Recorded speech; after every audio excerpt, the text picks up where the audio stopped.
centre culturel de Boundiali, 4e et dernière session de l'exercice 2019 du Conseil régional de la Bagoué.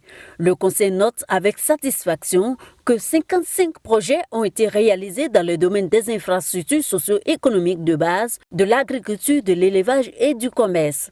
Soit plus d'1,6 milliard de francs CFA investis en 2019 dans les départements de Boundiali, Kouto et Tengrela. Au début de notre mandature, nous étions environ à 45% en termes de taux de scolarisation. Aujourd'hui, nous sommes à plus de 80% de taux de scolarisation dans la Bagoué. La nouvelle année sera marquée par la recherche de ressources additionnelles en vue de continuer à améliorer les conditions de vie des populations. La création d'une nouvelle commission de déclaration de naissance était aussi au cœur de cette session. Nous avions constaté qu'en termes de déclaration de naissance ou même d'identification de nos populations, nous avions pris quelques villages en termes d'échantillonnage. Le premier village, c'est un tiers de la population qui n'a pas d'extrait de naissance. Nous allons voir avec les autorités judiciaires, administratives, comment trouver des solutions pour que nos populations puissent avoir des papiers, au-delà même de tout calcul électoraliste. Le budget primitif de l'année 2020, adopté à l'unanimité, d'un montant de près de 2 milliards de francs CFA, a investi dans le domaine de la santé, de l'hydraulique, de l'éducation et du reprofilage des routes. Le Conseil a fait don de mobilier de bureau de plus de 20 millions de francs CFA au cantonnement des eaux et forêts et aux forces de l'ordre et de sécurité de la région de la Bagoué.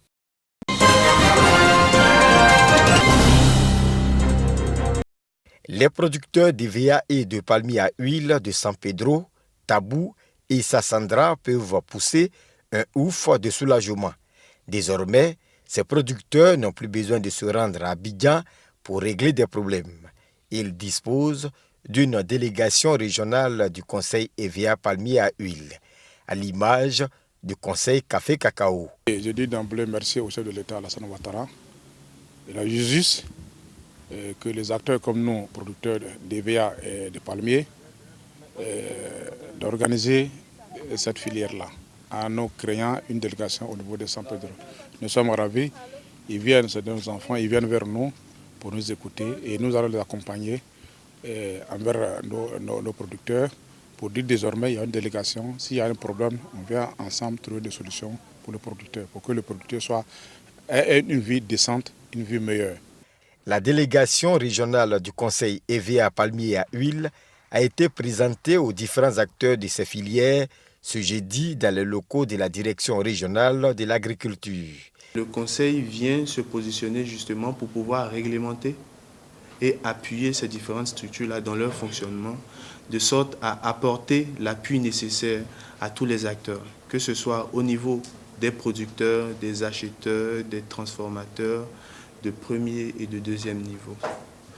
L'autre mission serait de fixer les règles qui vont permettre, encore une fois, au bon déroulement des activités qui vont se dérouler. Les producteurs d'EVA et de palmiers à huile de Tabou, Sassandra et San Pedro sont invités à se faire recenser. D'ailleurs, une tournée de sensibilisation est prévue dans les jours à venir.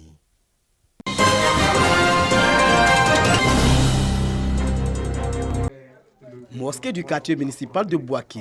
Cérémonie de sensibilisation des jeunes sur la nécessité absolue de vivre en parfaite cohésion et dans la fraternité.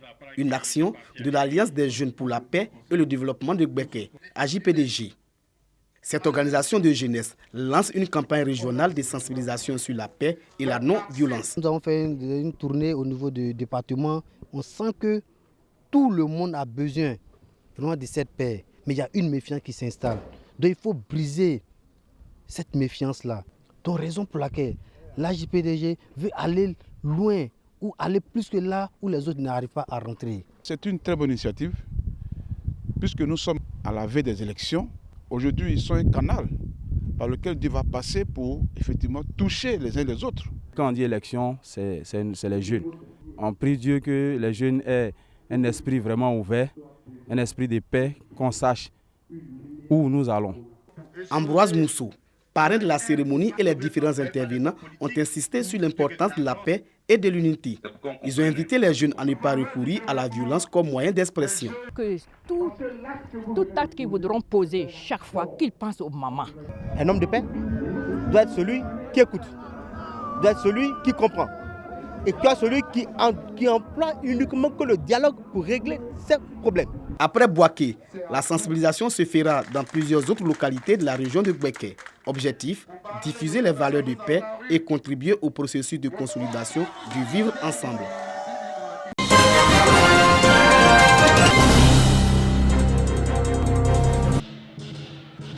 À travers la danse du lion, les échanges en langue et les arts martiaux, les 267 apprenants membres du club des habits de la Chine sont déterminés à s'approprier la culture chinoise. J'apprends le chinois pour mieux comprendre la coutume de la Chine.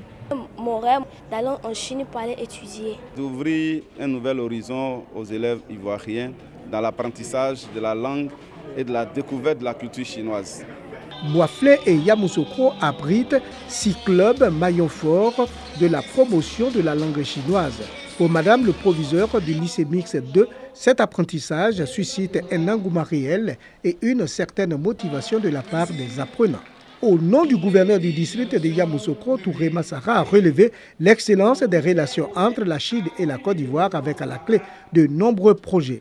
L'apprentissage du chinois renforce la coopération entre nos deux pays tout en contribuant à une éducation de qualité. Plusieurs lots ont récompensé les efforts des élèves.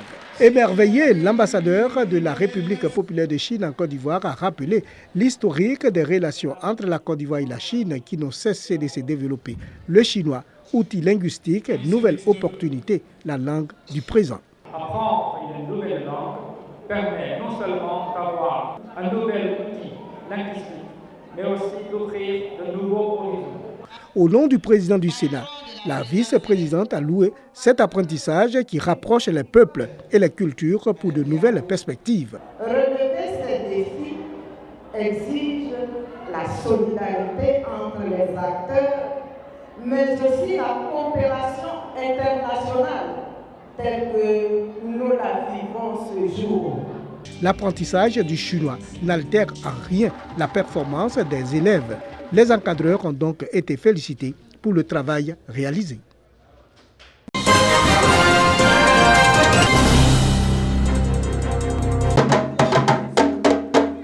13 stagiaires asiatiques exécutant des pas de danse du terroir ivoirien appelé le djemé. Ces jeunes ont été formés durant 7 jours à Bouaké. C'était à l'occasion d'un festival d'échange culturel entre la Corée du Sud, le Japon et la Côte d'Ivoire. Une initiative de la compagnie artistique Tekere Ivoire International. Il s'agit pour le directeur artistique de cette troupe de perpétuer et promouvoir le riche patrimoine culturel ivoirien à travers le monde. Notre culture, c'est l'Afrique qui s'en va. Par exemple, une Coréenne peut danser, bébé devant toi, tu vas te dire que c'est une bêtise. Un Coréen peut jouer rythme zaouli. Donc, pourtant, c'est notre culture, ça vient de chez nous. Donc, il ne faut pas qu'on va laisser nos cultures va partir. Tout en saluant cette initiative, les stagiaires sud-coréens appellent la jeunesse ivoirienne à aimer sa culture, une vraie richesse. Côte d'Ivoire danse musique, c'est pas facile, mais si j'ai écouté djembé ou dundu musique, je suis très content. Je dis, et je l'aime beaucoup, la musique ivoirienne. J'aime beaucoup la musique ivoirienne, raison pour laquelle je suis venu apprendre. Le festival de formation et d'échange culturel entre les différentes nations est à sa première édition. Il a pour objectif de valoriser les richesses de la Côte d'Ivoire à travers tout le continent.